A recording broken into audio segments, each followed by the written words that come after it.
An update on a video from January. Police seem to think they can fool the public. Not while I'm around, you won't. Kent police officer accused of ingrained racial bias after following up a report of a potential car thief who turned out to work at the Ministry of Justice. Smashing detainees' teeth out by pushing them over in handcuffs is now deemed as acceptable and reasonable. And a man left flabbergasted after being fined for taking a COVID test. This and much more coming up. Don't forget, these reports are daily, Monday to Friday. Please remember to subscribe and hit that bell so you don't miss any future uploads. And if you do appreciate the work I do and understand that these topics can result in little to no YouTube monetization, please consider joining the channel Patreon for as little as just £3 a month to help me continue providing this content. Hello, ladies, gentlemen, boys, girls, innies, outies, and of course, in-betweeners. My name's Dan and welcome back to another PAP Reports.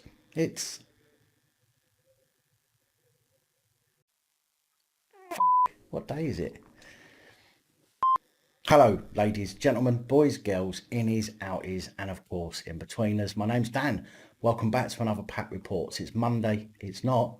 Hello, ladies, gentlemen, boys, girls, innies, outies, and of course, in-betweeners. My name's Dan and welcome back to another PAP Reports. It's Tuesday, the 4th of August, 2020. We're starting today with an update on a video I shared way back on the 14th of January this year entitled Zero to Overreaction, Assault and Excessive Force in Under 60 Seconds. For those who haven't seen it, I'll link to it up here where I go through the incident in some detail.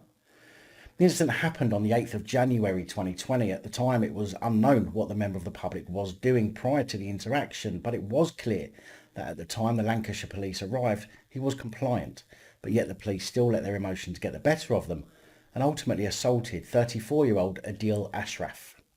In fact, and I'm sure we all agree that we want crimes against us dealt with properly, Ashraf was just a car thief. He had stolen a car, dumped it and ran away. Then when the police caught up with him, he clearly gave himself up. However, police are supposed to use force that's reasonable and proportionate at the time, not use force because the person may have been aggressive half hour earlier or hurt their feelings. Although there's no actual evidence of that happening, but what I'm saying is that just because someone might be mouthy acting a big man at first, once they calm down then the threat is over. Although the police still need to be cautious, but the response to someone must be proportionate to that very situation they are faced with at that very time. And this was not the case in this situation. And it would appear that I was right about that because 26-year-old big man PC Saul Hignett has now been charged with Section 39 assault. But don't be fooled by the name of the charge. The police, IOPC and the Crown Prosecution Service have been very clever here by calling it Section 39 assault. Most people will immediately assume that it's a serious charge. However, Section 39 assault is in law the lowest assault charge that can be given. This is similar to if you walked past somebody in the street and accidentally bumped shoulders. That's common assault and is simply a summary offence. The incident took place in Accrington, Lancashire, and following the incident, Lancashire Police voluntarily referred the matter to the Independent Office for Police Conduct. In a statement, the IOPC said, "We referred our evidence to the Crown Prosecution Service in June, who made the decision to charge Police Constable Saul Hignett with Section 39 common assault." In March, Ashraf was jailed for 16 months after he pleaded guilty to dangerous driving, aggravated vehicle taking and driving without a licence and insurance. Burnley Crown Court heard that the arrest took place following a 10-minute daytime pursuit through streets in Accrington, during which Ashraf allegedly deliberately drove at least one police car.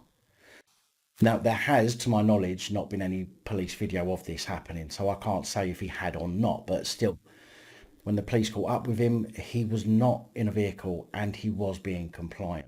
Granted, they needed to contain quickly, but the punches, drop knee to what looked like his head, were all gratuitous, not needed and excessive. PC Saul Hignett is appearing at Manchester Magistrates Court today. However, none of the other police who were clearly seen in the video getting stuck in with excessive force have, to my knowledge, been charged with anything. The Police Federation of England and Wales chairman John Apter has allegedly called for police forces in England and Wales to consider publicising and sharing more body-worn video footage on social media. He says to show the reality of policing and give the full story behind interactions between the police and the public.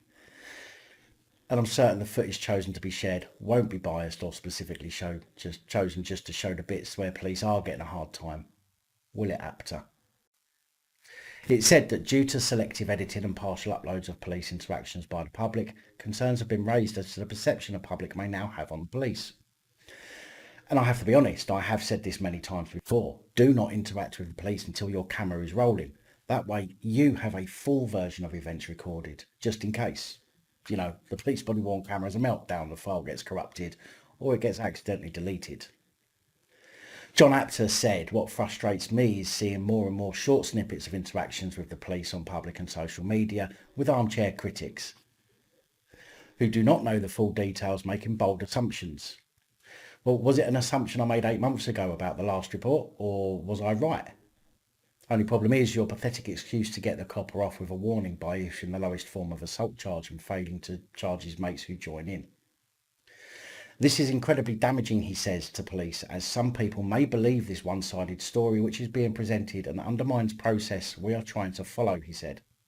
The vast majority of police officers have body-worn video cameras, which are one of the best introductions into policing in the past 10 years, as they provide balance, transparency and aid with the collection of evidence to protect both officers and members of the public legally. He added, I would encourage forces to publicise more body-worn video footage, bearing in mind the status of any case so the public can see the full picture, which certainly is not the picture portrayed by some of their own means on a majority of occasions. Body-worn video footage shows time and time again officers are professional, proportionate and reasonable in their interactions. I don't give a shit. The Federation will continue to push for a wider rollout of this important piece of kit.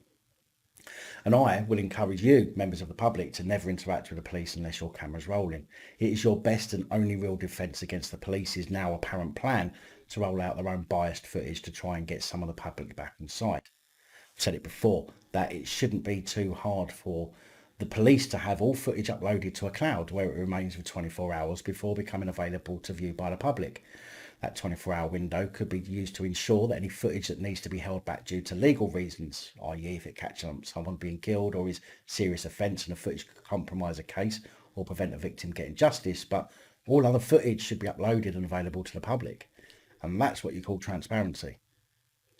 Apter concluded, I know a majority of the public do support the police and we truly appreciate that, but policing is not in a great place at the moment and my colleagues who are being vilified for doing a really difficult job are feeling it. And that is not a good place to be, especially when they are doing the absolute best.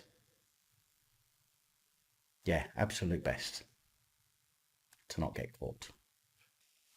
A civil servant has accused Kent Police of being biased and discriminatory after Dr. Andrea Charles Fidelis, who works for the Ministry of Justice, said she was racially profiled and dehumanised by police in Swanley. Now, I'm not entirely sure the police did anything wrong per se in this incident because a member of the public had called the police claiming to have seen her leaving his driveway after what they felt was a failed attempt to steal their car. Fidelis said she was out jogging at the time and had sought sanctuary in a railway station after being followed while jogging by a man who mistakenly believed she had attempted to steal his car. So she admits he mistakenly believed she had attempted to steal his car. She works for the Ministry of Justice and what? Because she's black, she doesn't believe that she should be stopped and questioned about it? You would think that she would have praised the police for their quick reaction to the report of a potential crime. Instead, she said that when police arrived, an officer presumed she was guilty without asking any questions and did not believe her account that she was in fear of being attacked by the man. Now, to be fair, the police need to stop this crap about simply believing the complainant without gathering any supporting evidence first. We are all supposed to be innocent until proven guilty. It's not even the police's job to find us guilty of an offence. It's their job to collect the evidence and present it to the Crown Prosecution Service for them to decide whether a charge gets levied or not. But we see it all too often now how the police simply judge dread their way through the streets, treating people with contempt and failing to remember the basic policing principles. An inquiry was held by Kent Police, which upon conclusion said there was no evidence of discrimination or incivility and the officer had not breached the force's policy or the law. A report said the information available to the officer at the time was sufficient to identify Dr. Charles Fidelis as a suspect. Yeah, a suspect, but not guilty. Even a suspect deserves to be treated properly. I don't disagree with police stopping people for genuine reasons. This was a man who made a mistake of thinking she had left his driveway. He followed her and called the police. The police obviously have to treat her as a potential suspect to a potential incident until they carry out their inquiries, which then determines whether someone may be guilty of an offence or not. So the fact she was stopped and questioned as a Ministry of Justice employee should be something she celebrates.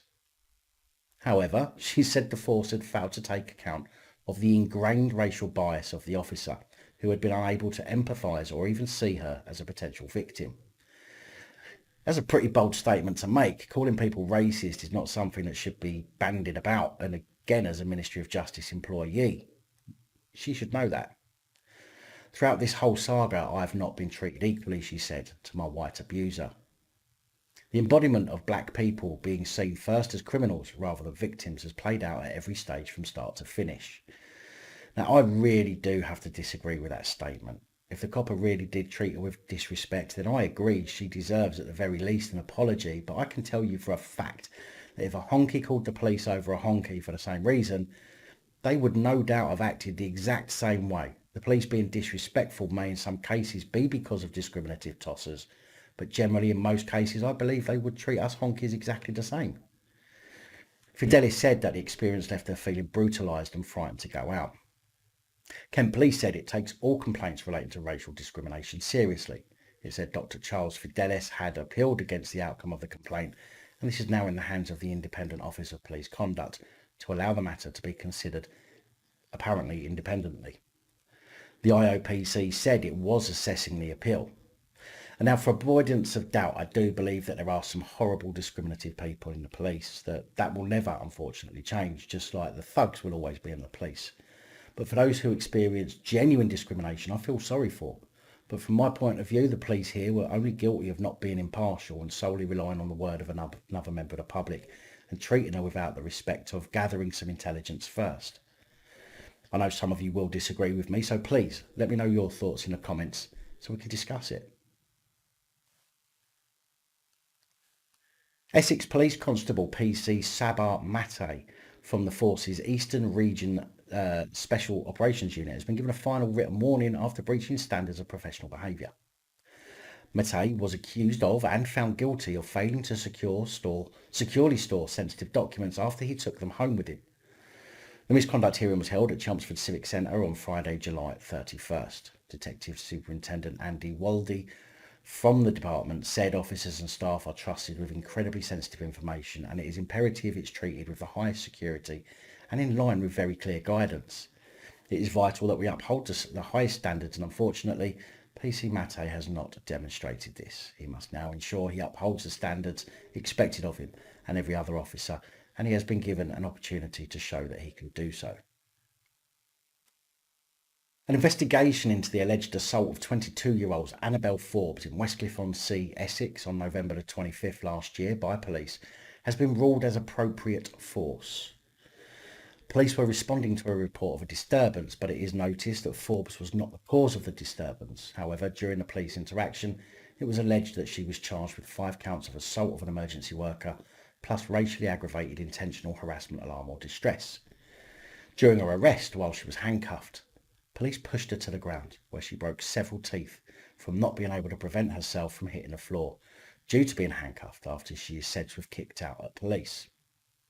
When the case came before Judge Samantha Lee at Basildon Crown Court in March, she demanded an explanation from the superintendent, saying Forbes had no way to protect herself and she face-planted the floor. However, Essex Police ruled that pushing someone over who's handcuffed so that they smash their face into the pavement is now justified and appropriate force. Essex Police said, "We received a complaint on November 25th, 2019 relating to an allegation of excessive use of force. We referred the incident to the Independent Office for Police Conduct, which decided the incident could be investigated locally. The investigation, which was finalised on April the 2nd, found the use of force was appropriate in the circumstances of the incident and the complaint was not upheld. An appeal against this decision was lodged with the IOPC on July the 21st. Regardless to the crime someone may have committed, it is not the police's job to punish people. It's not their job to take out their hurt feelings on the public or take out their frustration that their partners are probably getting banged by their colleagues while they're on shift and their colleagues are drinking out of their favourite mug.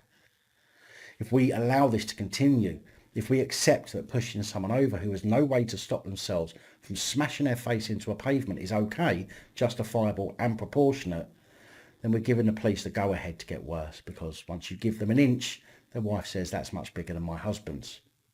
I mean, once you give them an inch, they will take a mile. Gwent Police are looking for a pat on the head after releasing figures showing that crime rates have fallen by 19% between March 26th and May 11th. Hold on. When did lockdown start and people weren't allowed out? So more people were at home, meaning that shops were closed, homes were occupied, people weren't congregating in gangs as much. Nah, it couldn't be reduced due to that, could it? No, it's got to be because the police are doing such a good job. Figures suggest that shoplifting crimes fell by 49%, criminal damage and arson by 39%, and violence with injury offences dropped by 26%. They say there was also a drop in the number of burglaries, thefts, robberies and sexual offences. However, drugs offences are said to have risen. And that's probably because people need to get off their faces to get through this crap, or rather to believe it. Antisocial behaviour also went up during the 47-day period, but the report says it's difficult to gauge an accurate picture of the number of incidents, as many of the reports were linked to the lockdown, such as reports of groups of people outside. The overall number of reports of antisocial behaviour incidents went up by 475% compared to last year, with 7,308 reports and 6,661 linked to COVID, meaning that there was really only 717 antisocial behaviour incidents. The rest were just people pushing the panic button because of the fear instilled in them and the police misusing the lockdown rules. A driver who took his family to be invaded by swabs, which do little for anyone except make the government look like they're doing something useful, was issued a £90 parking penalty notice in a car park in Edmonton Green Shopping Centre in Enfield, North London on the 7th of July. 52-year-old Mr Pugh, a photographer, who should have given the papers a professional picture to use for this story, said he was flabbergasted. The car park the council decided to use was a privately owned car park owned by the shopping centre. His vehicle had been detected by a camera using ANPR, which was situated in the car park. Mr Pugh says he was only in there for 23 minutes to have a COVID test with his family. At first I thought it was just a genuine fine, so I was about to pay it. But when I looked into where it happened and realised what it was, I was flabbergasted. I think it's completely ridiculous to charge someone for looking after the health of their family, neighbours and work colleagues. I didn't even leave the car the whole time I was there, he said. A Highview parking spokesman said it would cancel any penalty notices issued to visitors incorrectly, but no doubt relying on people who know the law to come forward and argue with you about it first, while simply rubbing your hands together at the hundreds of people who don't know their rights or are ignorant to their rights. The spokesman said the car park terms and conditions and the pay for parking system and tariff are set by our client. We do not have any involvement in setting these rules or indeed when they do or do not charge for parking. We cannot confirm whether or not the car park has been repurposed by Enfield Council, just that we have been asked to suspend enforcement activity on specific days and times where they have agreed to provide space for COVID testing. What a crap excuse. Of course the council have repurposed the car park. How hard is it to section off an area of the car park specifically for testing, and any vehicles that's in the queue is clearly there for that reason? It's not rocket science, you utter morons. They continued, as these are specific dates, we rely on notification of these dates in advance. July 7th was an occasion where we were only notified that the site had been used for COVID testing more than a week later, and PCNs were already issued.